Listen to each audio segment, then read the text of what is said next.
Bienvenue au Salon des loisirs immersifs à proximité de Paris, on n'est pas très loin. Aujourd'hui, on va plonger dans les entrailles d'un monument de la télévision, un lieu mythique entre ciel, mer, légende, Fort Boyard. Et si chaque été, vous avez des candidats qui sont là pour s'élancer, pour décrocher les clés, derrière, il y a un vrai génie créatif, un savoir-faire, un homme et son équipe capables d'inventer de sacrées épreuves. 36 ans au compteur, des centaines d'épreuves inventées, imaginez, des tonnes de matériaux transportés en mer. Merci d'accueillir le chef constructeur de Fort Boyard, Manu Blanquet. Merci. Il est là. Ça, c'est un tour de passe-passe. Merci. Salut. Bienvenue. Merci. Merci. Bon, j'avoue que dès qu'on entend ce générique mythique, ça nous rappelle quand même pas mal de souvenirs d'enfance. Les clés, Passepartout, Felindra, c'est très puissant. Et je dois avouer quelque chose, j'ai eu la chance, il y a quelques années, de faire 2 fois Fort Boyard en tant que candidat, et ça reste vraiment l'une de mes meilleures expériences télévisuelles. Et quand on arrive sur le fort, je me dis, mais qui invente toutes ces bizarreries, toutes ces épreuves? On est là avec toi, Manu. Tu as littéralement donné vie à cette légende. Et à l'époque, avant qu'on parle de mécanique, de bricolage, de génie, j'aimerais qu'on remonte le temps. Manu, à l'époque, il n'y avait aucun mode d'emploi quand on arrive sur Fort Boyard. Tu débarques, un caillou, en pleine mer, sans porte, sans fenêtre, sans électricité. Alors raconte-nous comment tout a commencé, parce que je crois que tu es l'un des premiers à avoir mis tes pieds sur le fort en 1989. Oui, tout à fait. Alors déjà, merci pour l'accueil. Alors Fort Boyard, pour tout vous dire, je ne savais même pas où ça se trouvait à l'époque, quand on a été contacté pour aller sur ces cailloux magiques. Donc ça a été une découverte in situ. Donc effectivement, on s'est dit, qu'est-ce qu'on vient faire ici? Construire dans un lieu où il n'y a rien, il n'y a pas de porte, il n'y a pas d'électricité, il n'y avait pas d'infrastructure. Qu'est-ce qu'on vient faire? En fait, à l'époque, on ne savait pas à quoi ça allait servir tout ce qu'on allait construire en 89. Parce que le jeu télé tel qu'on le connaît aujourd'hui, il n'existait pas. Donc ça a été vraiment une grande découverte. Quelle a été ta première impression lorsque tu débarques sur ce fort fantôme? Parce que c'était un fort fantôme, on est d'accord, hein? Alors franchement, le premier mot, ce sont des fous. Qu'est-ce qu'on vient faire ici? Surtout que nous, on avait transporté le bois dans un chaland. Un chaland, pour ceux qui ne connaissent pas, c'est un petit chaland qui sert à transporter des huîtres. On n'avait pas de moyen de transport, donc tout le bois était dessus, qui n'était pas du tout adapté au fort. Et donc je me suis dit, c'est complètement dingue de venir ici alors qu'on n'a rien pour... on n'a pas d'infrastructure. Oui, mais surtout on imagine le vent, les embruns, le silence. Il y avait presque quelque chose de cinématographique. Oui, mais quand on est constructeur et quand on est dans une barge qui est poussée par les vagues contre les piles du fort et on a cogné déjà 3 ou 4 fois, on se demande, bon, est-ce que tout ça c'est bien sérieux? Et au final, oui, on a trouvé le moyen de monter sur le fort, décharger, de commencer à construire. Le fort, il faisait peur ou il fascinait? Alors, il fascinait. Il était impressionnant parce que, alors moi, je ne le connaissais pas du tout, mais c'était impressionnant de regarder un vaisseau de pierre, c'est ça le truc. Hein, donc, le mot, il raconte bien ce que c'est le Fort Boyard. Donc, vous arrivez devant une construction qui est en pleine mer, entourée d'eau. Faut être quand même fou pour avoir fait ça, quoi. Et puis surtout, il paraît qu'à l'époque, il n'y avait ni escalier sécurisé, ni passerelle. On devait parfois passer d'une cellule à l'autre par les fenêtres, tu confirmes? Alors, oui. Alors, la passerelle n'existait pas, donc ça c'est dans l'histoire. La passerelle que vous connaissez tous aujourd'hui, celle qui permet d'accéder aux cellules à l'étage, n'existait pas. Donc ça, c'est une vision d'un déco d'époque qui s'est dit que pour accéder aux cellules au premier étage, on va passer par les fenêtres. Et nous, quand on est arrivé, en fait, il n'y avait pas de porte ni de fenêtre, nulle part. Et la cour, il y avait des cailloux, il y avait un arbre qui poussait du côté au sud.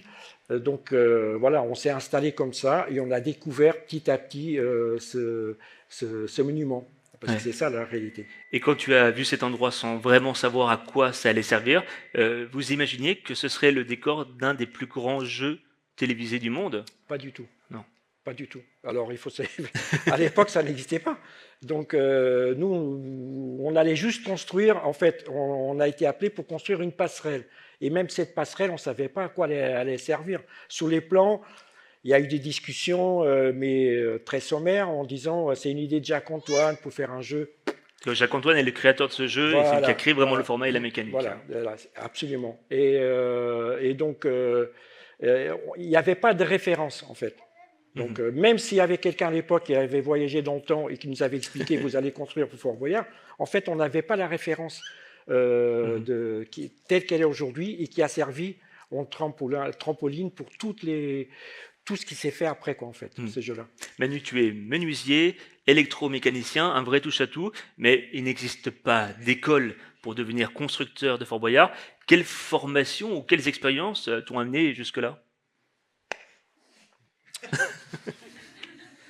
Je sais pas. Le hasard des rencontres? Ouais, je pense vraiment c'est le hasard des rencontres, franchement. Alors, on va dire, j'avais à l'époque des capacités qui tu viens d'énoncer là. Technique, voilà. Mais impossible de l'exploiter tout de suite dans une émission comme ça, en fait. Et on s'est amélioré au fil des années et on a appris, en fait, c'est un métier qui n'existe pas du tout. Donc, je tiens à préciser. Être constructeur de jeu, à l'époque, on est en 89, 90, 91, il n'y a pas d'école pour ça. Donc, avec les compétences personnelles de tout le monde, on essaye de créer des choses qui n'existent pas. Voilà. Et on fait des protos qui sont plus ou moins définitifs, qu'on essaye d'améliorer au fil des années, en fait. Quelle était ta première construction en arrivant sur le fort? C'est cette fameuse passerelle? Alors, la passerelle, ça on peut le voir, ça c'est la passerelle. Alors, pour la petite histoire, quand même, je vous dis, à l'époque, on n'avait pas beaucoup d'outils, parce qu'on ne savait même pas qu'on allait construire une passerelle. Donc, pour ceux qui font de la technique, qui connaissent un peu, qui bricolent un peu, on avait une scie sauteuse, une scie circulaire, 2 visseuses et des marteaux et des clous. Voilà, et c'était tout. Et avec ça, on peut faire des miracles. Et on a construit la première passerelle qui est restée en place 15 ans, en fait. Et après, elle a été démolie, on a construit la deuxième. Mais à l'époque, c'était, on va dire, c'était les outils de base pour pouvoir construire quelque chose, mais pas une passerelle. Ouais, donc on imagine les conditions de travail à l'époque, le vent, les outils à la main, sans confort. Concrètement, comment on bossait sur le fort à cette époque? C'était un peu l'expédition. À l'époque, alors, je vous la raconte l'histoire. Oui. D'accord. Okay. On est là pour ça. Voilà. Donc à l'époque, on prenait un bateau, en fait. On découvre tout. Donc il n'y a rien n'existe. Donc pour nous, dans notre imaginaire, on ne savait même pas. Donc on prend un bateau qui nous emmène. Quand la mer est belle, ça va. Quand il y a de la houle, c'est moins bien. Et on décharge comme on peut les outils ou le bois pour monter sur le fort. Et après, à l'intérieur, on se débrouille avec un groupe électrogène, avec des scies à main. On transportait notre propre flotte, en fait. Il fallait emmener de l'eau dans des bidons, parce que des jerrycans. On avait embauché quelqu'un qui nous s'occupait de faire la cuisine, en fait. Donc, on a acheté des boîtes de conserve qui vont très bien pour le fort à cette époque-là et qui nous faisaient réchauffer ça à midi. On avait mis des planches. Voilà, à la route. Complètement. Mais c'est des très bons souvenirs, en fait, parce que c'est vraiment le début d'une machine telle qu'on le connaît aujourd'hui. Est-ce qu'il y avait déjà ce côté on bricole, on invente, on teste qui caractérise le fort encore aujourd'hui? Alors, sans rien vous cacher, le fort, c'est que ça, en fait. Ouais. C'est effectivement...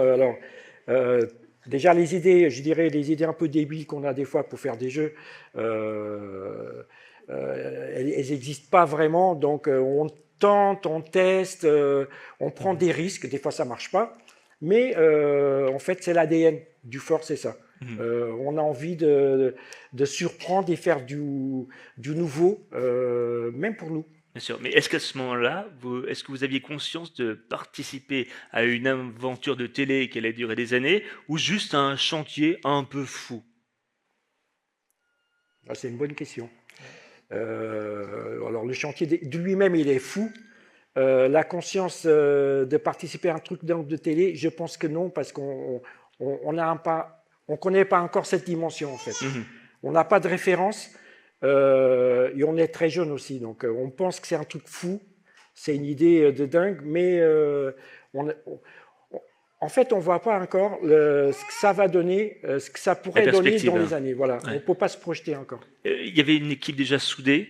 Ah, absolument, Mhm. très forte au niveau de l'équipe. Et là, donc, s'il y a tous les anciens et même tous les nouveaux qui auront l'opportunité d'écouter donc cet échange, euh, toutes les équipes qu'on a eues et les gens avec qui j'ai travaillé, c'est vraiment des dingues, c'est des gens qui sont super compétents. C'est des gens qui pensent vraiment Fort Boyard. Il faut s'adapter quand on est sur place, c'est-à-dire que quand on travaille une cellule, quand on rentre dans une cellule, on a une équipe de 2 personnes qui vont rester pendant 3 semaines à l'intérieur pour essayer de sortir le plus rapidement possible ce jeu qu'on a imaginé, qui peut Mhm. être débile ou pas, mais maintenant c'est trop tard, on ne peut plus reculer. Voilà. Et donc merci à tout le monde, à tous ces techniciens qui ont travaillé pendant des années avec moi et qui ont permis la réussite De cette de émission cette 36 émission. ans après. Voilà, absolument. Est-ce que vous vous souvenez de la toute première nuit passée sur le fort? Parce que Ah oui. je pense qu'on on fait pas que des allers-retours tous les jours. On dort Non. parfois pour bosser. Alors, on dort, alors pas pour bosser. Alors, je parle de mon expérience. Euh, en fait, on a eu, tout au début, on a eu une tempête énorme. Donc, on est arrivé le matin, il n'y avait pas eu de tempête. Et en fait, il y a une tempête énorme qui se déclenche. Les vents, ils commencent à pousser jusqu'à 50, 60 nœuds. Donc là, c'est terminé. Donc, la mer, elle est démontée. Voilà. Et donc là, on est resté bloqué 3 jours et demi sur le fort. On était une équipe de 33, 34 techniciens qui étaient dessus. Et donc là, je peux vous garantir qu'en fait, le fort, il vibre, il vit. En fait, il faut savoir que les pierres, elles ont été percutées au nord par des vagues qui étaient énormes, des vagues qui passaient par-dessus. Et en fait, toutes les pierres du fort, elles bougent. On sent vraiment. Ça tremble comme un petit tremblement de terre et ça se repositionne à chaque fois. Mhm. Ça, c'est une expérience unique. C'est-à-dire quand vous dormez, vous essayez de dormir, vous sentez tous les mouvements du fort qui bougent, en fait. Voilà. Mhm. Ça m'est arrivé Une seule fois. une seule fois, D'accord. pour des conditions qui ont été vraiment extrêmes. Et puis, la première fois que les caméras sont arrivées, que vous avez vu le fort s'animer, les candidats débarquer, vous avez ressenti quoi? De la fierté, de la surprise, de l'émotion? Alors la première fois, franchement, c'était de la surprise. On ne connaît pas, et je vous dis encore, on n'a pas des codes qui sont, voilà, qui sont comme aujourd'hui, qui sont évidents. Donc on découvre des gens qui arrivent déjà la France, les pays étrangers, et on ne se rend pas compte, pas tout de suite, parce qu'en fait on est quand même au taquet derrière, Mhm. dans les coulisses, pour faire en sorte que les jeux ils se déroulent sans problème. Ouais. Et depuis, vous ne l'avez plus quitté. Qu'est-ce qui vous a donné envie de rester dans cette aventure année après année? Parce qu'on aurait pu juste faire le chantier, partir et aller vers d'autres aventures. Alors franchement, je n'ai pas de réponse Mhm. à cette question. On est attiré pour. Mhm. Moi, je suis attiré, alors sans problème, je veux dire que c'est vraiment, ça a changé ma vie, en fait. Le fort, ça a changé complètement ma vie.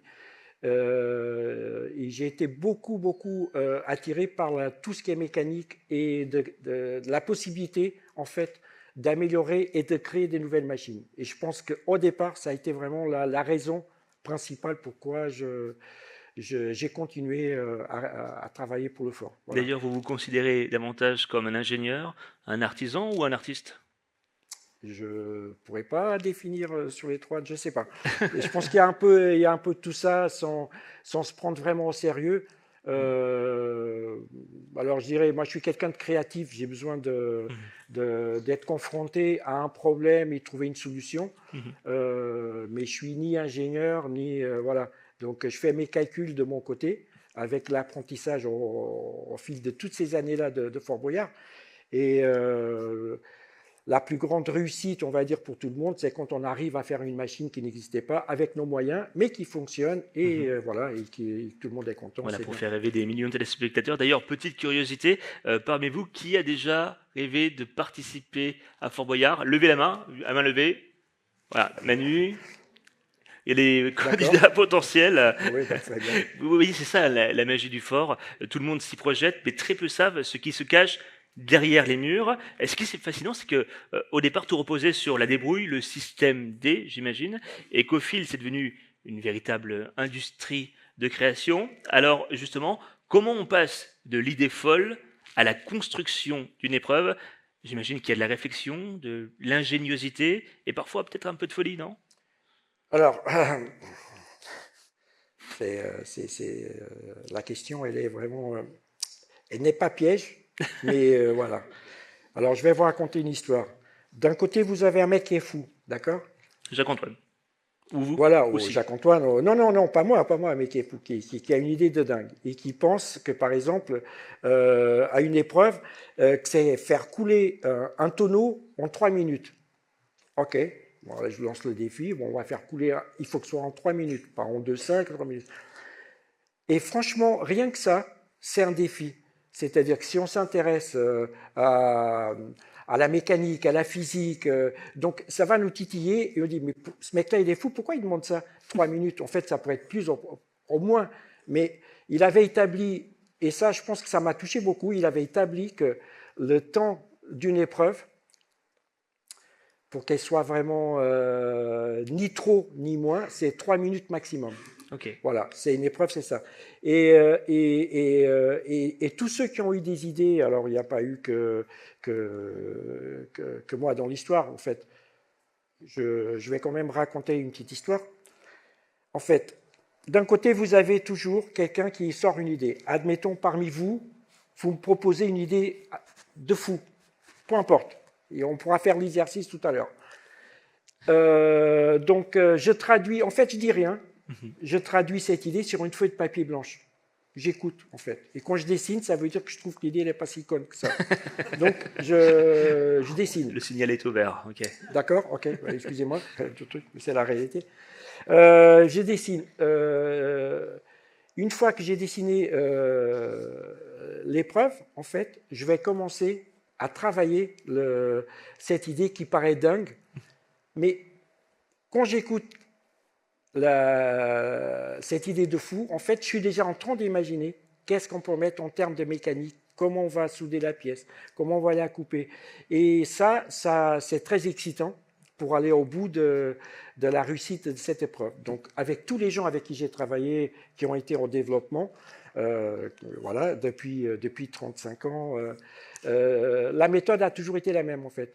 Si ça m'intéresse, j'y dessine. Ça ne m'intéresse pas, je dessine rien du tout et je laisse parler. Voilà. D'accord. Et l'épreuve n'aura pas lieu si vous ne dessinez pas. Elle n'aura jamais lieu, de toute okay. façon. Même avec beaucoup d'insistance, hein, elle n'aura jamais lieu. Parce que c'est vrai que créer une épreuve de Fort Boyard, c'est pas seulement visser 2 planches et accrocher une clé, c'est inventer un concept, un univers, un défi qui doit être à la fois drôle, spectaculaire et télévisuel. Ça, c'est important. Bien sûr. Et d'ailleurs, comment naît une idée d'épreuve? Elle vient d'un brief, d'un délire d'équipe, d'un rêve? Alors, il vient de tout ça. Ok. Et franchement, il vient de tout ça. Il n'y a pas de méthode. Il n'y a pas de méthode. Je sais pas, on pourra prendre des exemples comme ça au pif. Vous pouvez me sortir un exemple d'une épreuve, n'importe quelle épreuve, mais c'est, je sais pas, là où on a une idée vraiment complètement débile, c'était la cave Boyard avec un tonneau qu'il faut presser, machin, tout ça, mais c'est complètement, c'est débile le truc quand j'ai entendu ça. Mais au final, le défi de se dire comment on va pouvoir construire un costume qui doit être imbibé d'un certain liquide, qui doit être pressé pour rendre ce liquide-là et faire monter la clé, bah rien que ça, moi je dis, c'est tellement dingue qu'il faut le faire. Il faut se lancer, ouais. Voilà. Vous travaillez chaque hiver à Paris, c'est bien ça? Oui, c'est vrai. Racontez-nous ce moment où vous passez de l'idée à la maquette. Est-ce qu'il y a un cahier des charges ou c'est plutôt on tente et on voit si ça tient? Alors, ok. Il n'y a pas de cahier des charges, vraiment. En fait, il y a des idées. Donc, je travaille avec Guillaume Ramin. Qui est le producteur Guillaume Ramin, artistique. c'est le producteur artistique qui a beaucoup d'idées débiles, mais qui est bien, je vous dis franchement, et que je le salue au passage. Et on se côtoie maintenant depuis 15 ans. Je crois qu'on travaille ensemble, donc ça veut dire que ça marche. Ça marche mieux que certains couples 15 ans, peut-être que ça ne marche pas comme ça. Mais bon, voilà. Donc, il balance des idées vraiment comme ça, en l'air. Il a vu un truc, il y a quelque chose qui l'a inspiré dans la nature, quelque chose, voilà. Et on discute, en fait, tous les deux, on discute autour de cette idée-là. Et donc, on revient à l'histoire, je la dessine pas. Si je la dessine, on passe à l'étape suivante. On va essayer de la développer et de la concrétiser. Mais une idée qui est bonne, ça ne veut pas dire qu'on peut la construire à Fort Boyard. Alors, il faut savoir que les bâtiments, il est ce qu'il est, donc il y a tant de mètres carrés, et des fois, ça ne rentre pas, même si elle est bonne. Donc, il faut des fois attendre 1 an, 2 ans pour voir si jamais on peut la détourner un peu pour la rentrer dans une cellule. C'est le gros problème, en fait. D'accord. Et puis il y a aussi l'histoire du fort, parce qu'au fil du temps, on est passé quand même d'un simple décor d'aventure à un univers narratif complet. Aujourd'hui, on affronte le père Fouras et on entre dans ces mondes. Chaque cellule a un thème. Est-ce que vous devez respecter ce folklore, cette cohérence d'ensemble, quand vous imaginez un nouveau jeu? Alors, je dirais là, c'est pas trop ma tâche, en fait, Ouais. à ce stade-là. On va adapter, on va dire, l'épreuve. On va adapter l'épreuve. Et là, je parle de la mécanique de l'épreuve, Ouais. d'accord? Mais je dirais que là, pour le coup, c'est la vision de Guillaume sur la déco et Mhm. sur l'univers qu'il cherche à produire. Voilà. Mhm. Donc, Ça moi, n'impacte pas votre travail non, de constructeur. moi, je dois apporter la solution technique Ok. au problème. Et là, comme l'exemple de tout à l'heure, donc je parlais de tout pressé, ou alors à l'épicerie, s'il y a des animaux qu'il faut prendre pour peser, il faut aller à la balance. Donc ça, c'est un souci. Donc il faut qu'on trouve des balances qui soient vraiment opérationnelles pendant les 3 minutes. Et donc il y a cet univers-là qui doit être décodé Mhm. en technique, mais pas en déco. Mhm. Quand vous imaginez une épreuve, vous pensez d'abord au spectacle, à la mécanique ou au candidat? Parce que parfois, Candidat, je réponds tout de suite au candidat. C'est-à-dire qu'une épreuve, ah mais c'est parce la que vous première aimez bien chose. les mettre à l'épreuve pour le coup. Non, candidat, c'est-à-dire sécurité candidat. Mhm. On a tous les ans plein d'épreuves voilà, qui sont dingues, mais non. En fait, non, pas pour le fort en fait. Mhm. Il faut qu'on pense d'abord à la sécurité du candidat, à son confort, voilà, et après, on avance. Est-ce que vous avez eu déjà des idées tellement folles que vous êtes dit, non là, franchement, on peut pas. On aimerait, mais on est bloqué Voilà, ça arrive tous les ans, hein. tous les ans. Tous les ans, franchement, il y a plein de trucs qu'on veut faire en extérieur, intérieur. Il y a on va dire des effets spéciaux qu'on aimerait bien essayer, mais bon, c'est très dur en 3 minutes de sortir, de produire, on va dire, de produire des effets dans une cellule où il y a un candidat qui est en train de jouer. C'est pas utile en fait, ça ne sert à rien Mhm. parce que ça va détourner l'action. Mhm. Voilà. Il faut quand même penser beaucoup. Un candidat qui rentre dans une cellule, il faut en 10 secondes, il faut qu'il sache ce qu'il doit faire. Ouais, ça doit être logique, Ça doit être logique, intuitif. intuitif. Ouais. Ah, c'est pas tout le temps, mais bon, j'avoue, mais on essaye. Aujourd'hui, avec l'expérience, on peut dire tout de suite, ok, là, ça marchera jamais, il va jamais comprendre. Même si on met trois pancartes, un prompteur, des lumières, il y a des candidats qui, de toute façon, n'auront pas le temps avec le stress. Vous avez été candidat. Eh oui, c'est vrai, il faut capter ou déjà repérer où est la clé et ensuite, Voilà. faut pas réfléchir en fait. Non, mais il faut aller dans l'action. Et bien sûr. Voilà. Et donc, Mm. voilà. Manu, concrètement, on fabrique quoi? Parce qu'il y a les menuisiers, les serruriers, les peintres, les électromécaniciens. Racontez-nous comment se structure votre équipe. Alors, mon équipe, elle est vraiment structurée avec tous les corps de métier on va dire du spectacle qui touchent vraiment l'élec, la plomberie, la peinture, le bois. C'est très complet. Ouais, c'est super complet, en fait. C'est super complet. Quand on imagine la construction d'une cellule, il faut intégrer de toute façon, alors parce qu'on parlera tout à l'heure du temps qu'on nous donne pour construire les jeux du fort. Je suis tombé Voilà. de ma chaise quand j'ai appris le nombre de jours. Voilà. Donc, moi, je dois intégrer en timing réel chaque jour de travail qui passe concernant la cellule et le travail qui est en train de se faire dans la cellule.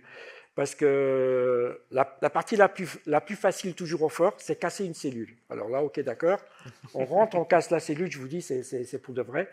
Alors, on récupère rarement les décors parce qu'on n'a pas le temps et parce que les décors, ils ont été ancrés de telle façon qu'on est obligé de les couper. Voilà. Ça prend environ 6 heures, démonter une cellule. ça veut dire que le lendemain, on commence à construire dans la cellule. Et donc, quand on commence à construire, on passe vraiment à la construction basique, ou bois ou métal.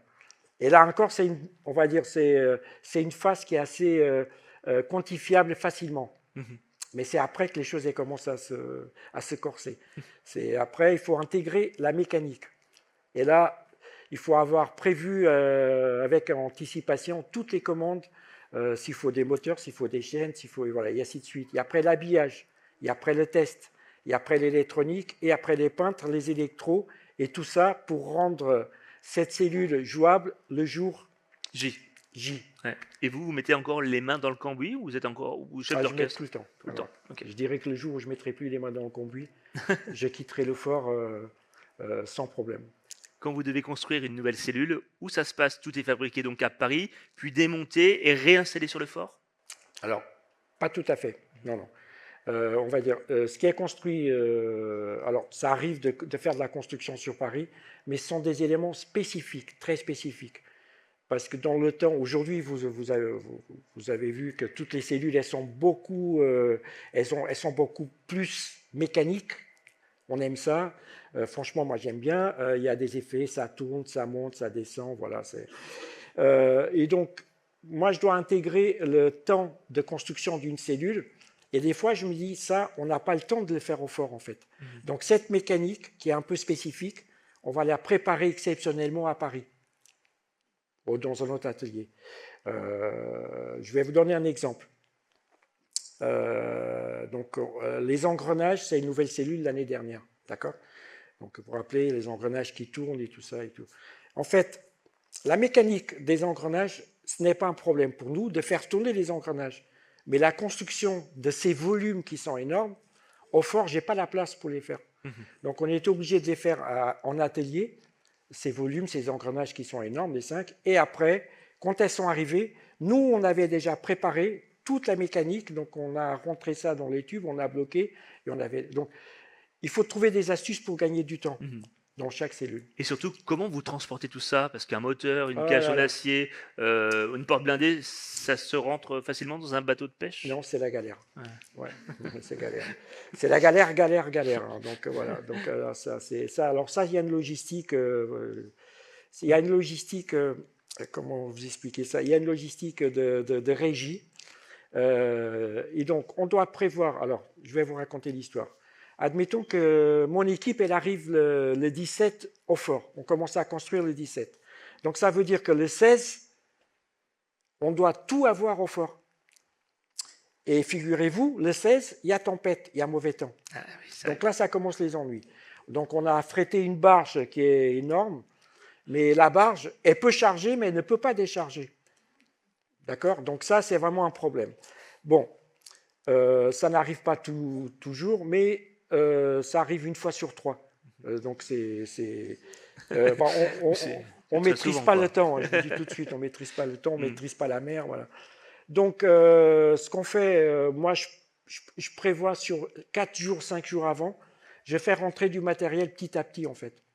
On rentre, on va dire, la matière première, donc tout ce qui est bois, métal en entier, tous les accastillages qu'on a besoin, les commandes, et après les pièces qui sont spécifiques, on essaye.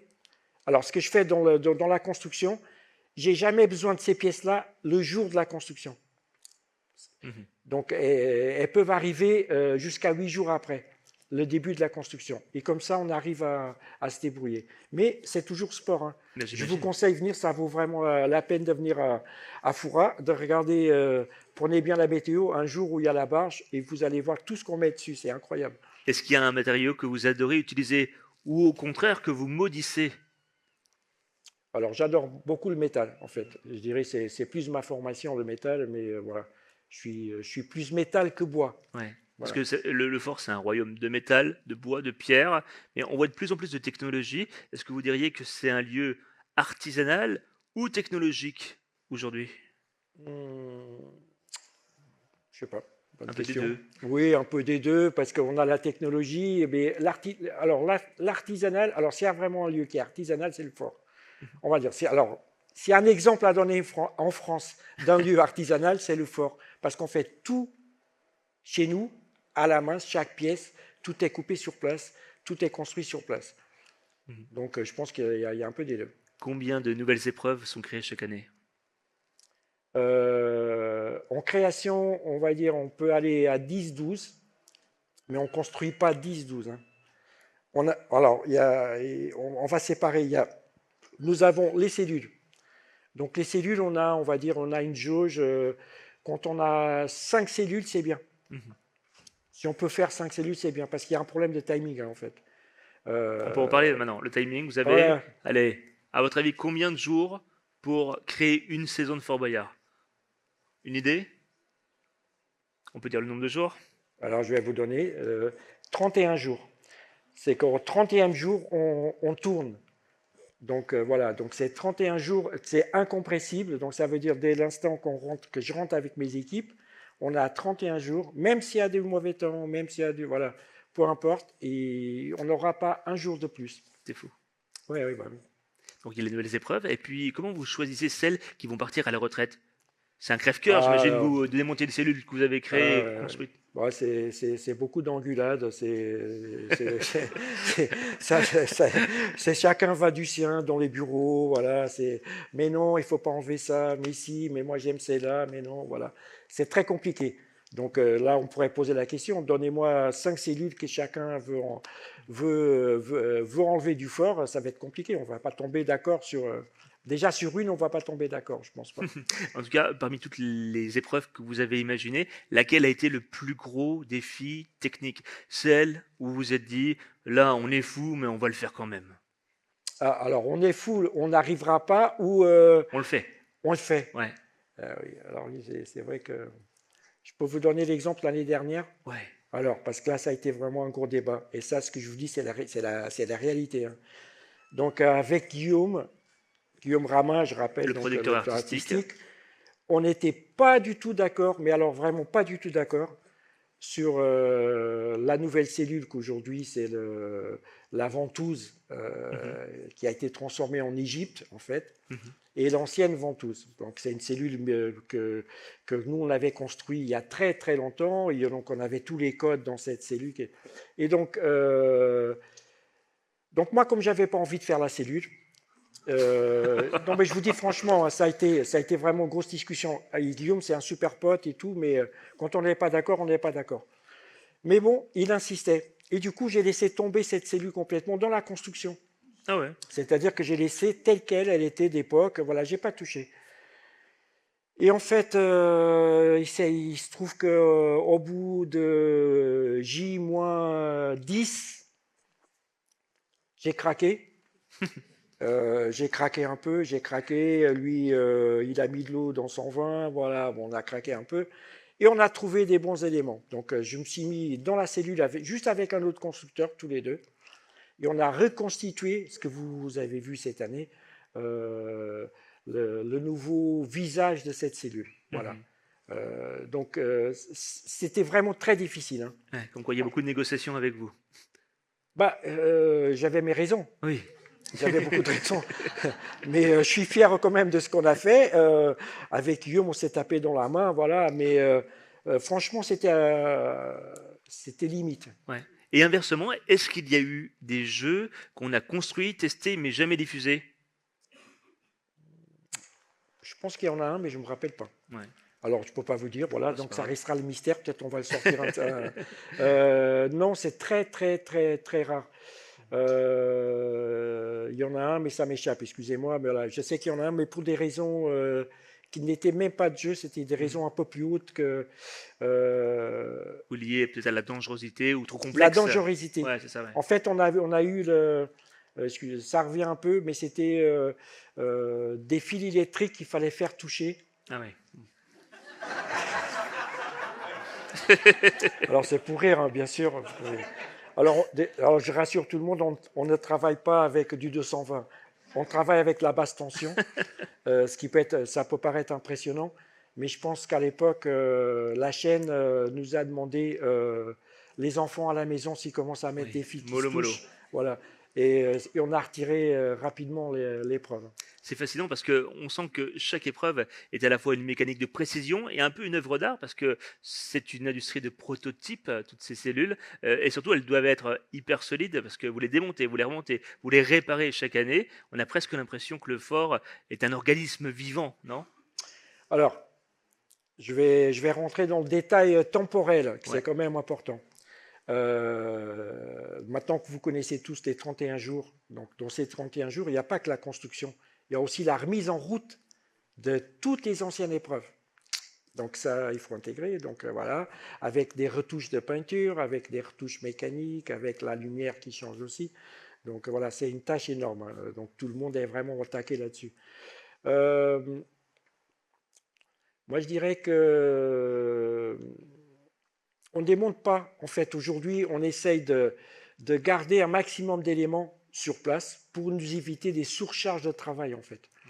Mhm. Et tant qu'on peut, aujourd'hui, on a passé dans les mécaniques qui sont vraiment, on va dire, qui sont protégées pour l'air marin, parce qu'il faut savoir qu'en fort, vous avez un bout de métal, au bout de 3 jours, il est rouillé. Au bout d'un an, il est peut-être déjà inutilisable. Donc, il faut qu'on passe des vernis spéciaux, voilà. Sinon, il faut travailler tout en inox. Le coût, il est beaucoup plus important. Mhm. Donc, on limite les dégâts. Effectivement, il y a des choses qu'on démonte, qu'on hiverne, parce que voilà.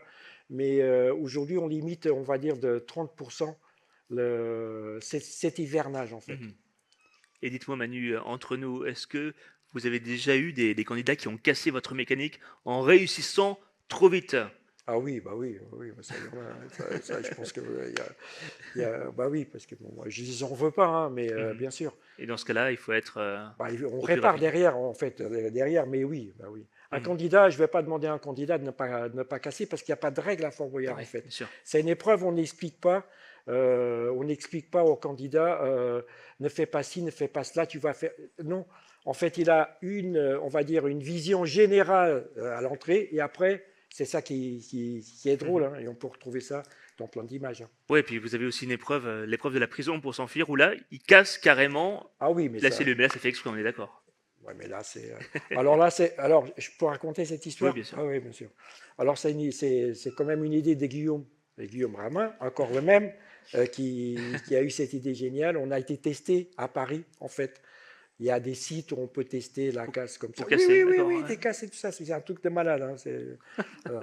Et il dit, on va faire une épreuve au fort, on casse et tout. Je lui dis, mais Guillaume, t'imagines, le mec il va casser, c'est une épreuve, c'est même tous les jours on va être obligé de remettre les mêmes éléments qui vont être cassés, tout ça et tout. Et il me dit, ouais mais c'est drôle. Bon, Et si c'est drôle, ça passe, et bien si sûr. c'est drôle, ça passe. Donc voilà, ça a été fait comme ça. Ouais. Voilà. Ce qui est incroyable, c'est qu'avant même que les caméras tournent, vous et votre équipe avez déjà tout vécu, l'idée, la construction, les tests, les imprévus. Alors justement, on va passer de l'atelier au plateau. Comment tout ce petit monde s'organise quand les tournages commencent? Parce que le fort, c'est pas qu'un simple décor, c'est une véritable fourmilière. Bien sûr, J'ai oui. réussi à le dire, fourmilière. Fourmilière, bien sûr. Bah, c'est comment vous expliquer. En fait, Une petite au centaine de fort, personnes. je vais vous dire, au fort, chacun sait, il connaît sa place en fait. Ok. Très important. En fait, on est minimum, alors pour une émission de Fort Boyard, pardon, pour une émission de Fort Boyard français, on est 140-150 personnes sur le fort. Donc, tout le monde doit impérativement connaître sa place et qu'est-ce qu'il faut qu'il fasse. Voilà. Et des gens qui viennent au fort, en fait, tous les techniciens sont super pros, du son, vision, réal. Donc, au moment de tourner, il y a un brief, on va dire, il y a un brief général dans la cour. Je vous fais comme ça, voilà. Donc, je vais vous raconter la nouvelle saison 2026. Je pourrais vous la livrer parce qu'on travaille déjà dessus, je déconne. Mais voilà, et donc je vais vous raconter voilà ce qui va se passer, les nouvelles cellules, comment voilà, qui sera le nouveau animateur. J'avance dans toute l'histoire.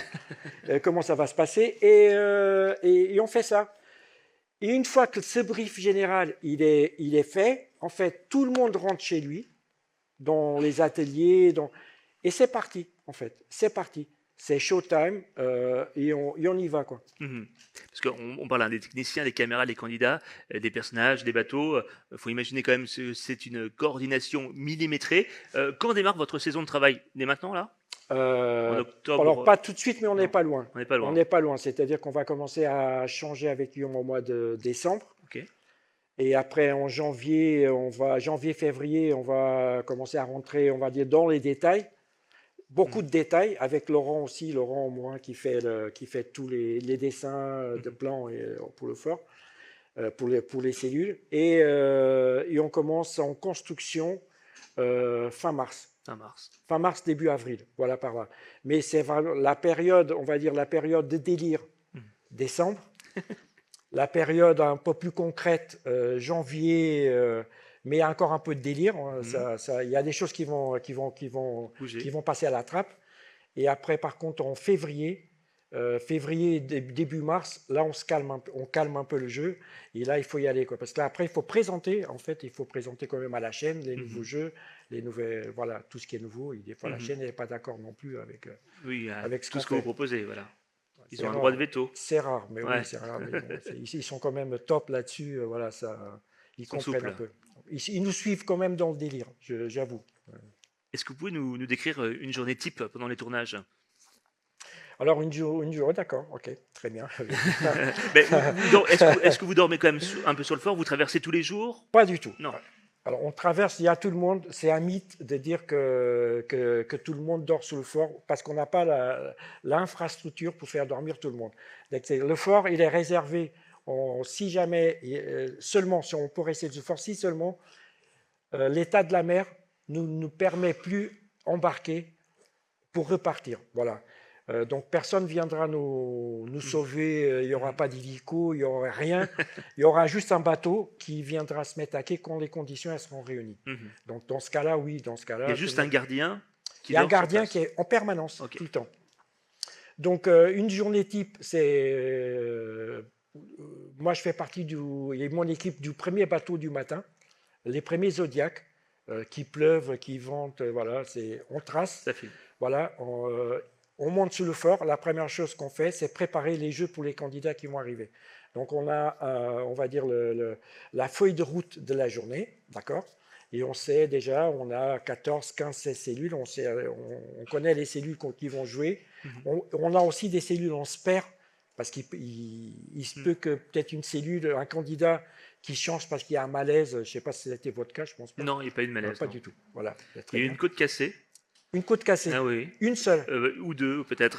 Bon, Pas de mon côté, hein. C'était alors, Samuel Etienne dans l'épreuve ah oui, de l'hôtel avec les. ah oui, Ouais. oui, oui. Alors, Ça peut arriver. ça arrive, ça Ouais. arrive. Mais c'est très rare. Alors, Mhm. à notre décharge, on ne cherche pas à casser Oui, les côtes, hein. non. Je vous dis tout de suite. Ce n'est pas notre métier, je vous dis, c'est très rare, hein. Donc, on arrive, on prépare les jeux, on commence à préparer le reset, et c'est le nom, on commence à resetter. On met les clés. Le premier geste de la journée, c'est mettre les pièces dans le puits. Les Donc, fameux boyards. les boyards, parce que ça nous est arrivé d'oublier, en fait. Donc depuis, oui c'est vrai, je sais que ça fait rire, mais nous ça ne nous a pas fait Donc, rire sur le non, coup. imagine, il y a Felindra tête de tigre, le mot code est bon, et là rien ne coule. Et Ok. tout le monde regarde le puits comme ça. Et tout le monde regarde, mais et là donc il faut savoir que nous avons des talkies au fort, hein. Voilà, on est tous reliés ensemble. Et là on commence à me poser la question. Les pièces elles tombent pas, elles tombent pas. Bah oui, mais c'est normal. Il n'y a pas de pièces, donc voilà. Parce qu'en fait, on s'est rendu compte que les seaux, ils avaient été oubliés sur le côté. Donc pour éviter ça, le premier bateau qui arrive, les premiers noyaux de l'équipe sont donc c'est des Zodiacs de 10 à 12 personnes. On fait la première chose, le puits. Moi, je prépare la liste du matin. J'attribue les cellules aux techniciens, donc par deux, qui vont s'occuper de telle et telle cellule. Donc on fait ça, c'est la première chose. Après, il y a les aventures qui viennent un peu plus tard. Et après, c'est le petit-déj à 9h30 ou 10h, voilà, avant de démarrer l'émission. Mais c'est d'abord toutes les cellules. Ouais. Et puis il y a aussi, on a oublié, cette étape cruciale, les tests, avant que les candidats ne débarquent, il faut bien aussi que quelqu'un s'y colle. Alors, qui teste les épreuves? Une équipe de techniciens, des cascadeurs, vous-même parfois? Non. Alors, non. non, non, non, non, non, je sais que ça vous fait rire, mais non. Alors, mais il y a une raison à cela, en fait. Mon équipe, elle a interdit de tester des jeux. Ah ouais, Alors, ça doit c'est être simple. frustrant. Oui, mais c'est frustrant, mais c'est comme ça. C'est interdit parce qu'en fait, nous ne sommes pas des testeurs. Et si j'ai quelqu'un qui se blesse en testant une cellule, je perds un élément qui est très important. Donc, ça c'est interdit. Donc, on fait venir des testeurs, on va dire des, des cascadeurs en herbe qui ne sont pas des cascadeurs, mais sont des gens peut-être comme vous qui veulent venir s'inscrire pour être testeurs à Fort Boyard. Et parce qu'il nous faut vraiment un peu de tout dans le, on va dire Toutes les morphologies. toutes les morphologies dans le truc. Et donc et après on adapte, on adapte. Et c'est, on va dire cette équipe de testeurs qui va tester les jeux. Mais personne dans le fort, ni les cadreurs, tout le monde est interdit de toucher à un jeu. Mhm. Je posais la question parce qu'on sait que sur koh Denis Brognard adore tester les jeux lui-même. Alors est-ce que Olivier Mine, lui aussi, a déjà voulu tenter une épreuve? Olivier Mine n'étant pas Denis Brognard, il ne teste pas les jeux. Voilà. On est sur le service public, il ne teste pas les jeux. Voilà. Quand vous testez un jeu, vous devez penser à tout, la sécurité, la fluidité, le rythme télévisuel, la caméra, la lumière. Combien il vous faut de temps pour valider une épreuve avant le tournage? Alors là, c'est chaud, hein, Hmm. franchement. Alors c'est chaud pour nous. Non, mais je vous dis, c'est chaud parce qu'en fait, on est en train de créer un nouveau jeu. Hein, c'est un prototype. Et c'est un pari qu'on a fait, en fait. D'accord. C'est un pari. Donc, les gens qui nous attendent au tournant, voilà, c'est des techniciens qui ont besoin de poser une caméra, qui ont besoin de réaliser. Je les comprends. Donc, il faut vraiment sortir le jeu Mhm. si bien que mal, mais il faut le sortir quand même avec la sécurité qui va avec et avec le gameplay du jeu, parce qu'il est quand même important.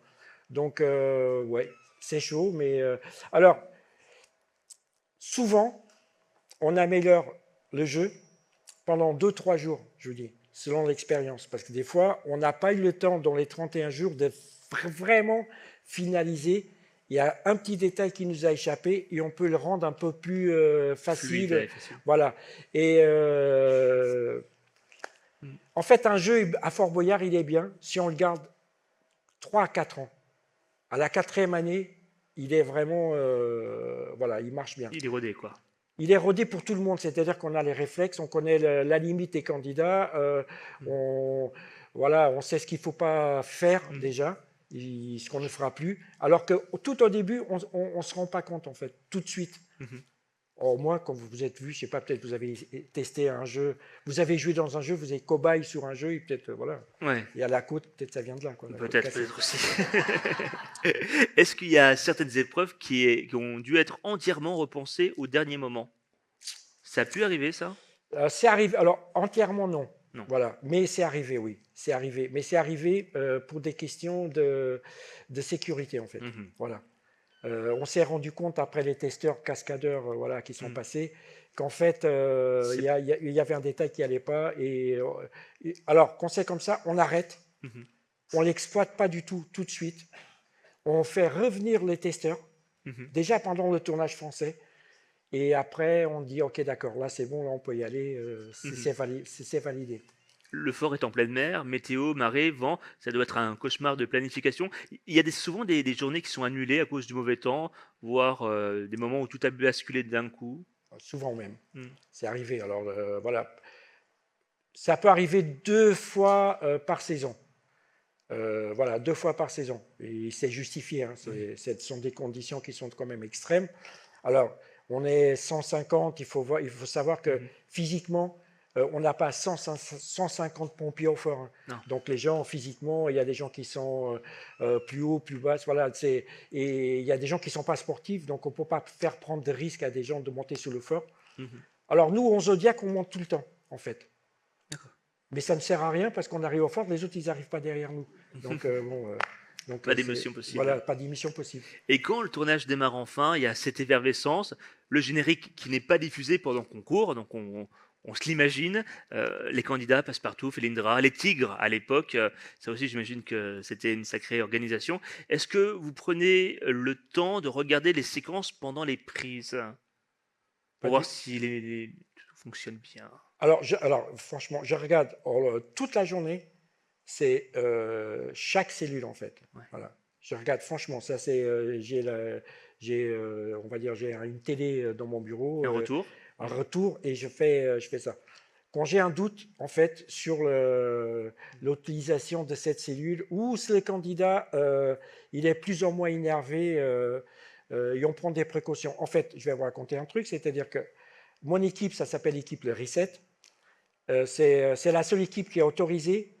S'il y a un candidat qui rentre dans la cellule, s'il voit un truc qui ne va pas du tout, il arrête immédiatement la cellule. Mhm. Mais il dit carrément d'autres voix, stop, et il demande au candidat de sortir, et il prend en charge. Et voilà, on n'a pas besoin de demander à la réal, Non. à la régie, rien du tout. C'est vraiment un verrou de sécurité qu'on a. Donc voilà. Et donc moi je regarde des fois, oui, je regarde même souvent d'ailleurs. Ouais, Un j'imagine. peu moins dans les aventures parce que mais dans les cellules, oui, c'est vrai. Et dites-moi, il y a dû bien y avoir des galères techniques mémorables. Ah là oui, Je sais pas, ouais. une trappe qui se bloque, Ah oui. une clé qui tombe à la mer, un mécanisme qui se coince. Oh, mais il y en a plein, mais là on reste là jusqu'à minuit. Hein. Oui, il y en a plein. Bah oui. Ouais. La porte, la clé qui reste, ou alors la clé qui est tombée. Alors ça arrivait souvent hein, dans la boue parce que et dans Enfin, la boue tu la l'épreuve de trouves. la boue, bien sûr. Oui, mais le problème c'est qu'après, quand on revient pour resetter la cellule, s'il y a déjà une, deux clés qui sont dedans, si le candidat il tombe dessus, il va sortir avec deux clés, plus la troisième qui reste accrochée. Donc ça fait C'est la beaucoup cellule de. bonus, ouais. Oui, c'est du bonus. Donc effectivement, oui. Alors on élimine, mais je sais pas. On peut avoir une pièce qui casse. Je vais vous donner l'exemple Mhm. du dino. Donc les dinos, c'est une pièce qui est montée sur un axe Mhm. rotatif. Je parle un peu technique, excusez-moi, mais c'est. Et il y a une pièce, il y a un joint en caoutchouc qui Mhm. relie les deux. Et un jour, il y a un candidat qui rentre, voilà, et on met en route la machine et elle tourne, et après, ça pète et Mhm. euh, ça ne fonctionne plus. Mhm. Donc, c'est un incident, on est obligé de dire stop, on fait sortir les candidats, on annule les cellules, on va prendre une cellule de spare qui est dans le parcours, Une remplaçante, un joker, remplaçante, voilà. voilà, Mhm. ce qui est toujours compliqué parce qu'en fait, il y a les sites caméra, donc il faut inverser les sites caméra, ça impacte tout le monde en fait, Mhm. tout le monde. Et ça, c'est la panne la plus improbable que vous ayez vécue? Ou il y en a une qui vous revient comme ça? Alors, non, mais il y en a plein, Mhm. je sais pas, alors, il y a Mhm. tellement, mais je pense que le disque dur il est rempli de. Ouais. J'arrive pas à trier, j'arrive pas à trier. Et inversement, est-ce qu'il y a eu un moment où tout a tellement bien marché que vous en avez eu des frissons, un tournage où vous vous êtes dit, là, on a créé un vrai moment de télé? Ouais, ça veut dire que le lendemain, moi je dis toujours qu'on c'est comme ça, demain on va manger chaud. Tu vois, c'est sûr. On a eu pendant un temps, je sais pas pourquoi, on a eu les jeudis noirs. Ça arrivait tous les jeudis, c'était un truc de fou. Quoi. Il y avait toutes les pannes. Mhm. Les indices qui explosaient par la porte qui restait bloquée, on se trompait dans les codes. Je dis, mais c'est pas vrai, mais on ne va jamais s'en sortir. Et ça, voilà, ça peut arriver. Ouais. Et il y a aussi le sujet des épreuves disparues. On imagine qu'au fil des ans, il y a certaines qui ont été montées, testées, puis jamais diffusées. Peut-être. Ouais. Je dirais oui. Alors, je me rappelle pas comme ça, mais sûrement. Oui, Sur 36 ans d'émission, on imagine quand oui. même. Ouais. Ce qui ressort, c'est que, avant tout, le fort, il est vivant. Chaque cellule, chaque engrenage. Et au fond, on a presque l'impression que le fort vous parle. Est-ce que vous avez cette sensation, vous, après toutes ces années, que le fort a une âme? Alors, je sais pas ce que c'est l'âme en fait, Mhm. l'âme tout court, mais oui, il y a une vibration, franchement, hein, Mhm. il y a une vibration. Et moi, au fort, par exemple, j'ai ma préférence géographique. Ah oui? Voilà. Donc, c'est le deuxième étage côté est. Pourquoi? Voilà, mais c'est un endroit où je me sens super bien cet endroit-là, en fait. D'accord. Ouais, c'est la salle Mhm. des maîtres Mhm. Les maîtres du temps. Mhm. des maîtres du temps qui est, enfin, Mhm. il y a l'épreuve des maîtres. Excusez-moi, le personnage Mhm. Qui, qui- Oui, pour gagner du temps de Oui, présence dans la salle du trésor. non, non, non, c'est avant ça. C'est le côté. En fait, le Mhm. conseil, il est à l'ouest. À l'ouest, d'accord, très bien. Voilà. C'est moins bien, en fait. J'aime pas du tout ce côté-là. C'est un Je vrai préfère le labyrinthe, côté en fait, est. hein. Voilà, oui, oui. Mais le côté est. Et voilà, alors, je dirais oui parce qu'il y a une bonne vibration de ce côté-là. Mhm. Et on sent bien. Il y a des choses, je pense, qu'on ne connaît pas Bien sûr. complètement pourquoi il y a cette âme au Mhm. fort, mais je pense oui, qu'il y a quand même une histoire. Il y a des gens qui ont construit ça au milieu de la mer, qui ont dû laisser quand même un peu d'énergie dans toutes les Bien pierres, hein. sûr, faut pas oublier que c'était une prison à l'époque, hein. Oui, qui est Mhm. venue. Alors, la prison, elle est venue après. Je Mhm. refais juste le. En fait, quand on a construit le fort, c'était parce que les bateaux anglais ils passaient dans la rade, mais les canons, ils tiraient pas assez long. Mhm. Donc, si on met un fort au milieu, on pourra atteindre les bateaux. Mhm. Mais après, ils ont mis tellement de temps à construire le fort que du coup, les canons, ils arrivaient à Boyarville, ils arrivaient à Mhm. l'Idex, donc c'était plus. Et après, ils ont fait la prison, Ouais. effectivement. Bon, finalement, Fort Boyard, c'est pas juste un décor télé, c'est une vraie créature vivante, entretenue, soignée, aimée par toute une équipe. Et comme toute créature, elle a évolué, ses murs ont changé, ses couleurs se sont enrichies, ses décors se sont transformés. Alors justement, comment passe-t-on d'un simple jeu d'aventure en pierre, en fer, à un univers visuel immersif, presque cinématographique, hein? C'est vrai que quand on revoit les premières saisons, on découvre un fort brut, minéral, presque austère, de la pierre, du bois, du métal rouillé. Et puis au fil du temps, les portes se sont colorées, les cellules ont pris vie et chaque épreuve est devenue un petit monde à part entière. Manu, vous qui avez vu et accompagné cette transformation de l'intérieur, à quel moment le fort il a changé de visage? Ah bon, il a changé de visage il y a 15 ans, hein, 15-16 ans, avec l'arrivée de Guillaume, que c'était un peu choquant, en fait. Euh, Mhm. on va dire, c'est pas notre culture au départ. Et arriver avec une idée d'être, on va dire, un petit peu plus fictionné en mettant de la couleur, ça a été dur à accepter pendant, euh, pendant un certain temps.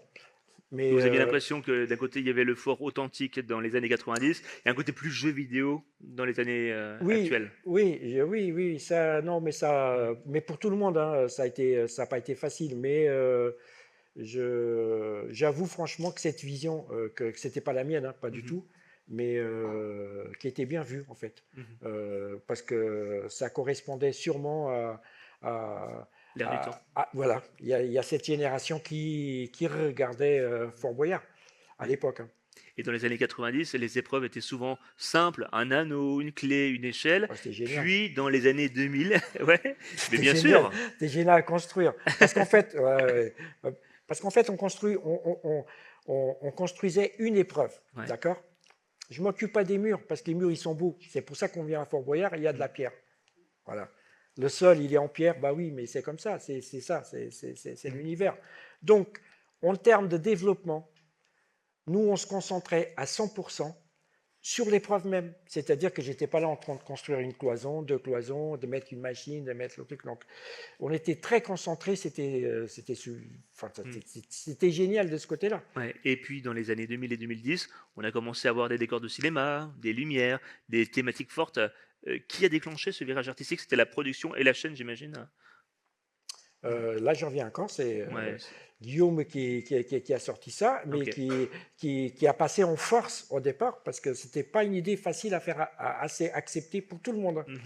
Euh, voilà, Mm. mais ça a marché. Je sais pas ce que vous en pensez, mais Et bon, oui, bien sûr. ça fonctionne, ça Ça fonctionne. fonctionne. Peut-être maintenant, on va. Moi, je rêve franchement de revenir comme on était avant. Si on pouvait faire ça pendant Il deux y ans, a eu 3 ans, ça serait l'épreuve, bien. la saison d'origine cette année. On est revenu un peu aux sources. Oui, Ouais. oui, oui, on a eu une épreuve, c'est les perches, Mhm. on a laissé les murs un peu Mhm. à l'état brut. Mais franchement, Mhm. je pense que ça mérite réflexion. Ouais, Ouais. j'ai pas eu encore cette discussion avec Guillaume, mais ça mérite réflexion. En tout cas, aujourd'hui, chaque cellule raconte une histoire, un musée, une ketchuperie, une bibliothèque, un Ah temple. oui. Est-ce que cette thématisation, quand même, change votre manière de travailler? Est-ce que vous collaborez avec plus de décorateurs, de scénographes, d'accessoiristes? Non, Non. non, non. En fait, on s'est adapté. Alors pour le ketchup, en fait, on s'est adapté. Donc il faut faire du ketchup avec un offert dans une cellule. Donc moi j'imagine tout de suite quel type de bac on va utiliser pour que ça ne perce pas. Même les Vikings, que vous voyez, les Vikings, c'est la cellule. On a de l'eau, c'est dangereux en fait d'avoir de l'eau dans une cellule offert parce que si jamais ça perce, ou s'il y a une fuite, les cellules qui sont en dessous elles vont être inondées. Et on évite tant qu'on peut de ne pas construire une cellule d'eau au-dessus de la régie vidéo. Ah, oui. Voilà, mais on l'a fait en prenant des précautions. Mais voilà, et donc c'est compliqué, mais on résout ces problèmes-là. Je dirais, pour le ketchup, là franchement, ce qui est vraiment la tannée, c'est refaire du ketchup tous les ans. C'est vraiment une galère. Et c'est une cellule que, franchement, si on pouvait la virer du catalogue, tous les ans, je dis ça, je dis à Guillaume, c'est terminé le ketchup, on ne va plus faire de ketchup. Mais elle est très visuelle, quand vous avez les candidats qui tombent dedans, qui ressortent totalement rouges. Mais non, mais marrant. si vous aimez tous la cellule, ça ne va pas m'aider. Okay. Et justement, il y a cette notion de cohérence globale, le père Fouras, les personnages, les univers qui s'enchaînent un peu comme dans un film d'aventure. Est-ce que vous avez aujourd'hui une sorte de bible visuelle du fort, un document qui vous sert de guide et qui guide l'équipe sur la manière dont il faut qu'il y ait une cohérence globale? Non, franchement, non. Alors, je ne vais pas sur ce terrain-là. Voilà. Alors, comme vous avez parlé de père Fouras, pour moi, le père Fouras, c'est la vigie. Je suis la génération vigie. En bas, il n'a rien à faire. Je suis d'accord. Feignasse, il faut qu'il aille à la supervise vigie. le tout. Voilà, mais c'est normal, parce que c'est ça le truc. Moi, ce que j'aimais à l'époque, c'était cette musique, quand il y avait l'énigme là-haut, le père Fouras avec le truc qui jetait la clé à la mer. Voilà. C'est simple. Aujourd'hui, on peut dire que c'est peut-être trop simple pour la vie de nos jours aujourd'hui, mais je trouve ça génial. Voilà, c'est tout. Et puis il y a la technologie. À une époque, tout fonctionnait à la main. Aujourd'hui, on sent qu'il y a de plus en plus d'effets d'automatique, d'électronique. Est-ce que le fort est devenu plus connecté? Oui, oui. Mais j'aime bien, on aime bien. En fait, on aime bien se chercher en fait, on a développé on va dire des nouveaux jeux avec des technologies et on aime bien toujours de pouvoir rajouter. Voilà, cette année, il y avait quoi? Il y avait le jeu d'échecs avec les machins. Donc, bon, si on peut remettre une petite couche en plus, on remet. Voilà. Bien sûr. Oui, je dis oui. Mais on ne va pas s'arrêter là, en fait. Non. Tant qu'on peut, on rajoute. Je ne sais pas ce que vous en pensez, mais en fait, depuis qu'il y a le fort, en fait, le fait de rajouter de la mécanique, des mouvements, des effets, ça donne de la vie à la cellule. Et ça fait une interaction. Je pense que c'est plus émotionnel avec les candidats. Bien sûr. Et si on compare une épreuve des années 90 à une épreuve d'aujourd'hui, quelle est la différence la plus frappante? La complexité, le rythme, le souci du détail visuel? Ah oui, alors franchement, le souci du détail visuel, oui. Le rythme, on avait des épreuves qui n'étaient pas trop mal rythmées, mais c'était différent parce que le candidat à l'époque il connaissait pas le fort, donc il était livré à lui-même. Hein. Ouais. Il y a des trucs très drôles à regarder d'époque. Mais non, je pense que c'est ça, c'est ces détails. Voilà. On travaille quand même tous les détails visuels hein, de la cellule une fois qu'elle est faite. Ça, c'est le côté plutôt Guillaume, mais oui, oui. Vous avez vécu toutes les ères du fort, celle des débuts, celle du spectaculaire, celle du retour aux sources. Cette saison passée, on en parlait avec Fort Boyard, les origines. On a senti une envie de renouer avec l'esprit du début. Ça encore, c'est un choix artistique, nostalgique ou un équilibre des deux? Non, c'est vraiment un choix artistique, nostalgique artistique, franchement. Et on était tous d'accord là-dessus. Et quand vous revisitez d'anciennes épreuves, la lutte dans la boue, la salle du temple, le muséum, vous les refaites à l'identique ou vous y ajoutez une petite touche de moderne? Bah, là, on essaie de rajouter toujours une petite touche de modernité. C'est quand même, voilà, ça fait partie un peu de l'excitation de recréer une épreuve. Hein. Ouais. Et donc, il y a peut-être sûrement des épreuves que j'aurais bien aimé les voir revenir avec des petites différences, quoi.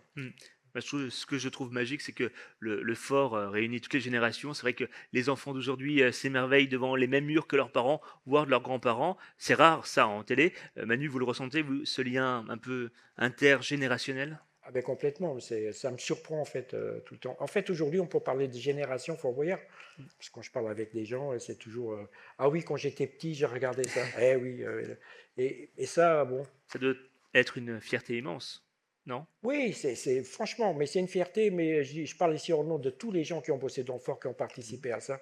Enfin, moi, je suis juste un acteur, on va dire, et avec les outils que Mhm. j'ai, j'essaye de continuer. Mais c'est un effort collectif vraiment énorme hein, de tout le monde, de part du producteur, de la Mhm. chaîne, qui nous incite aussi et qui nous suivent aussi quand même dans les délires. Hein, Oui, bien sûr. Et faut puis dire. quelque part, vous êtes devenu le gardien visuel du fort, celui qui veille à ce qu'il reste fidèle à lui-même tout en se réinventant. Tant que je peux. Alors, il y a des fois, voilà, il y a des choses qu'il faut plus lutter pour. Mhm. Mais aujourd'hui, le fort, en intérieur, il n'a pas beaucoup changé. Hein. Mhm. On va dire le monument en lui-même, il n'a pas beaucoup changé. Je pense qu'on a perdu beaucoup avec la sortie des Tigres, parce que c'était une essence, c'était très spécial. C'était le seul, je pense, peut-être Mhm. la seule émission de télé où on avait cette possibilité Mhm. et cette proposition. Mais Mais, c'est un peu, mais voilà. aujourd'hui, ils vont très bien. Je crois que la société de production les gère, les nourrit, ils sont dans des endroits Oui, oui, hyper oui. bien Non, mais ils étaient traités. super Ouais. bien, alors super Mhm. bien traités. Je vous dis à tout le monde. Alors pour le coup, ils étaient super heureux au Mhm. fort. Ils avaient beaucoup, même peut-être beaucoup plus de place qu'ils ont chez eux. Mhm. Mais de toute façon, c'était quand même trois feignasses qui étaient par terre en train de dormir toute la journée. Hein. Donc Qui était ils bien étaient bien, nourri. ils étaient bien nourris. Ils étaient bien, oui, ils étaient bien Ouais. nourris. Ils jouaient. Donc voilà. Euh, voilà, Mhm. c'est comme ça. Bon. Est-ce qu'il y a un décor, une épreuve, un détail dont vous êtes particulièrement fier? Alors, dans l'ensemble, je suis fier de tout. Hein. Alors, peut-être que je me répète, mais je suis très fier de toutes les équipes qui ont bossé avec moi et qui continuent à bosser. Mhm. Parce qu'ils ne reculent pas non plus devant une idée quand je leur demande de faire tel et tel Mhm. travail sur une cellule. Quoi. Donc, Ouais. franchement. Alors Manu, quand on parle de Fort Boyard, on pense souvent à notre version française sur France 2, mais le Fort, c'est devenu quand même une licence mondiale, un format télé adapté dans des dizaines de pays. Fort Boyard, c'est un peu notre tour Eiffel de l'aventure. Vous savez aujourd'hui combien de pays produisent encore le Fort? Je sais qu'il y a la Belgique qui a fait sa version, Oui, alors, qui va être dernier, diffusée bientôt. oui, oui, oui. Il y a la Belgique, mais combien ils sont Ouais, venus, oh, je sais pas. il y a une bonne vingtaine de pays qui l'ont Ah adapté, oui, hein, je pense au même. moins. Alors, Ouais. j'ai pas les chiffres, voilà, mais Est-ce que oui. dans ces adaptations, les règles du jeu sont-elles les mêmes? On affronte toujours le Perfora ou son Pas équivalent? du tout. Ouais. Pas du tout. En fait, chaque pays a sa culture. Mhm. Ce qui est normal. Donc, ils voient Fort Boyard avec de chez eux et Mhm. pas de chez nous, quoi, en fait.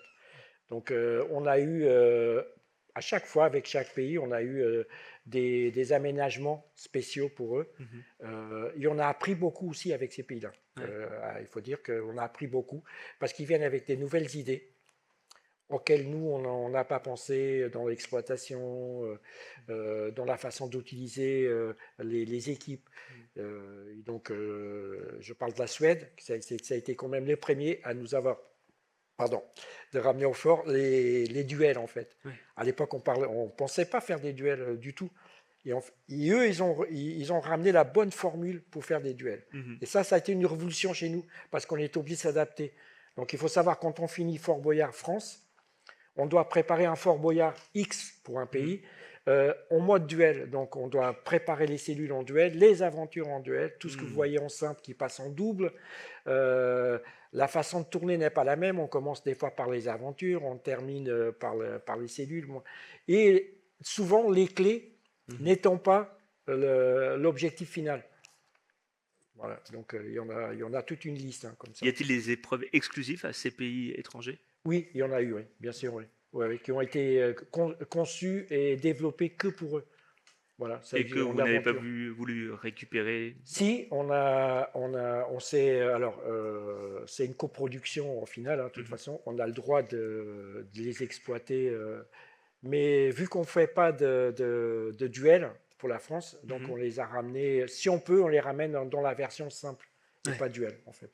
En tout cas, c'est incroyable de se dire que le fort construit pour la guerre est devenu un symbole de divertissement universel. Ah oui. Il parle toutes les langues, mais garde le même esprit d'aventure. Et puis, il y a un autre phénomène, la déclinaison Fort Boyard Adventure, ouverte au grand public.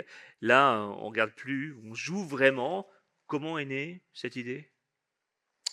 Je ne sais pas si je dois répondre à cette, cette question, mais bah, cette idée, elle est venue, Mhm. je pense que d'une personne que je connais, Mhm. donc Patrice, qui a dû imaginer sûrement que c'est Fort Boyard, il marche bien à la télé.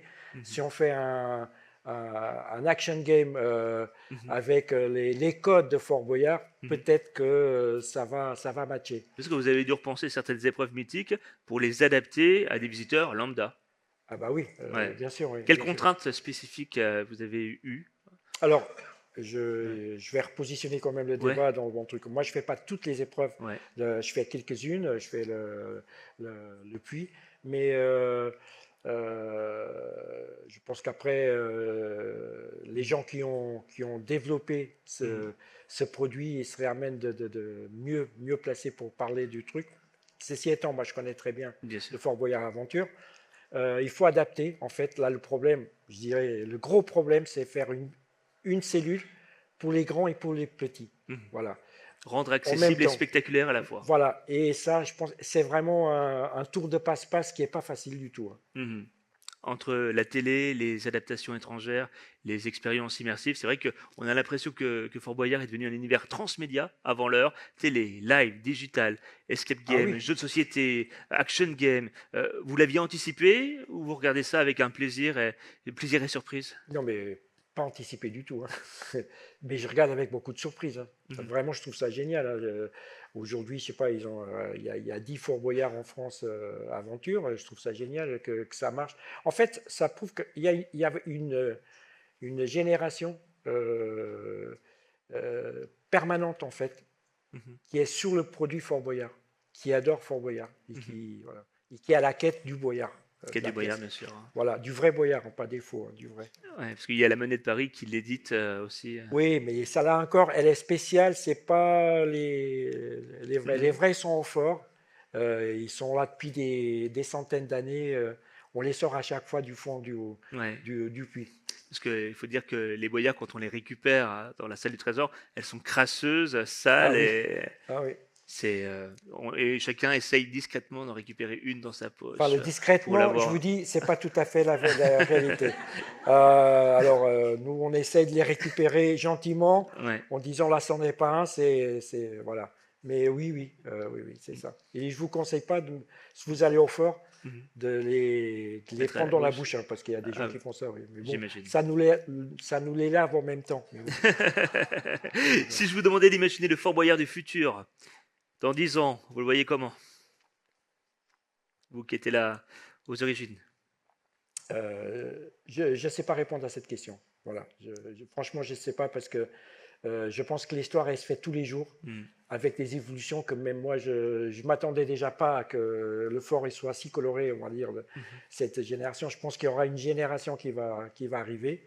C'est le fort, il existe toujours et qui va réadapter, euh, on va dire, cette version de Fort Boyard à une nouvelle version. Je- Mhm.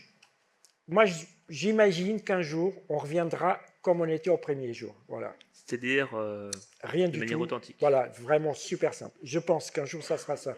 Et les gens, ils demanderont peut-être ce côté vintage, mais à 100% d'un Fort Boyard et on a envie de se frotter. Ouais, Voilà. Bon, mais bon, ça me regarde que vous. que moi et je sais pas. Donc, s'il y a des gens qui ont des idées, allez-y. Mhm. Mais je sais pas. Moi, ce que je trouve génial, c'est que tout le monde comprend Fort Boyard. C'est une métaphore universelle. Affronter ses peurs, se dépasser, trouver la clé. Et au fond, c'est ça, en fait, la force du concept. Il parle à l'enfant qu'on a été et à l'adulte qu'on est devenu. Bien sûr, bien De- sûr. Depuis tout à l'heure, on parle du fort comme d'une machine, d'un décor, d'un plateau télé. Mais en réalité, Fort Boyard, c'est avant tout une famille. Et je pose bien le nom famille parce que on les voit, ces hommes et ces femmes qui chaque année quittent la terre ferme pour vivre sur ce bloc de pierre en pleine Absolument. mer. Absolument, c'est vrai. Alors, donc, il faut dire que nous, en investissement de famille, depuis des années, hein, donc on reste 2, 3, 4 mois sur place, voilà, un peu séparé de la famille et tout. Et on pense Fort Boyard, on vit Fort Boyard du matin au soir, en fait. Mhm. Voilà. C'est Vous dirigez une équipe comme du choix d'une quinzaine de personnes, ouais, menuisiers, serruriers, ouais. électromécaniciens, peintres, techniciens. Comment on fait pour garder cette cohésion dans des conditions parfois extrêmes? Alors, c'est là le mot famille prend vraiment son sens. Hmm. Franchement, on est très très très solidaire, très solidaire. Tout le monde est prêt à aider tout le monde sur le fort, dans notre équipe, à dépanner. Je sais pas, c'est un sentiment un peu spécial. Je vais dire comme ça. Personne ne travaille pour sa gueule en fait. Ouais, c'est chacun pour... C'est Non pas chacun pour soi, mais non, l'esprit d'équipe. voilà, et tout le monde a vraiment le besoin d'accomplir le détail de ce qu'il est en train de faire, de la cellule. Il se rend compte vraiment de l'enjeu et des conséquences que ça peut avoir si jamais Mhm. je ne travaille pas bien, mais je dirais que c'est l'autre, non, ça n'existe pas. Voilà, Mhm. donc non, non, c'est très sérieux, ils sont adorables, franchement, c'est adorable. Vous avez des rituels, des traditions, des blagues qui reviennent chaque saison? Oh oui, bah oui, voilà. Oui, il y a toujours des blagues, hein. Des fois, j'ai la mémoire que, Collectif. voilà, j'ai tellement de trucs dans la tête que, Mhm. mais oui, il y a aussi toutes les conneries qu'on fait pendant qu'on construit, hein. Donc voilà, on se fait des blagues aussi entre nous. Et vous créez des souvenirs. Et voilà, oui, Et puis il y a la transmission. Vous êtes là depuis 36 ans. Est-ce que vous formez la relève des jeunes, des apprentis qui apprennent à vos côtés? tout le temps, Ouais. tout le temps. En fait, alors chez moi, c'est vraiment un objectif en fait d'apprendre tout ce que je sais. Voilà, c'est super important parce que vivre pour nous, ça ne sert à rien. Donc voilà, il faut partager. Et toutes les équipes, là, je suis peut-être à la quatrième, je commence la quatrième génération de Fort Boyard Mhm. dans les équipes Ah, quand techniques. même. Oui, oui, oui. Et donc, je transmets tout et ils ont tous les éléments pour réussir. Et il faut aussi qu'ils prouvent aussi qu'ils ont envie d'y aller, hein. Donc, il y a des gens, des fois, qui ne restent pas pour tout un tas de raisons. Mais Mhm. oui, c'est indispensable. Et ça, je pense que c'est partout. On devrait faire ça partout, en Ouais. fait. C'est drôle parce que quand on vous écoute, Manu, on comprend que en fait, le vrai trésor du fort, c'est pas seulement l'or de la salle du trésor, c'est cette énergie collective, ce mélange de savoir-faire et de cœur. Un fort qui bat au rythme de ses artisans, de ses techniciens et de ses créateurs de rêves en quelque sorte, hein. Et justement, avant de conclure, on va tester l'homme derrière la légende. Un petit défi éclair façon Fort Boyard pour terminer avec une touche de fun. On appelle ça les défis de Manu. Je sais pas si vous validez. En tout cas, je vais vous poser une série de questions éclair, réponse éclair. D'accord? OK. C'est parti. L'épreuve la plus sale. Bah, la lutte dans la boue. La plus belle invention technique sur le fort. Euh, le vaisseau des frères Bogdanov. Bogdanov. Bogdanov, oui, excusez-moi. La plus dangereuse à construire. La plus dangereuse à construire. À l'extérieur du fort, on a eu une épreuve qui était très dangereuse à construire, ça s'appelait l'ascenseur. Mhm. L'ascenseur, qui était à l'est, À du côté l'est. est. Voilà. Le fameux. C'est le côté l'est. Mais elle était, voilà, vous pouvez tous regarder, c'était très chaud, très chaud. Celle dont vous êtes le plus fier. Là, ça va être très difficile, hein. Mhm. Ça met mal à l'aise cette question. En Ouais. fait, Alors on va la zapper.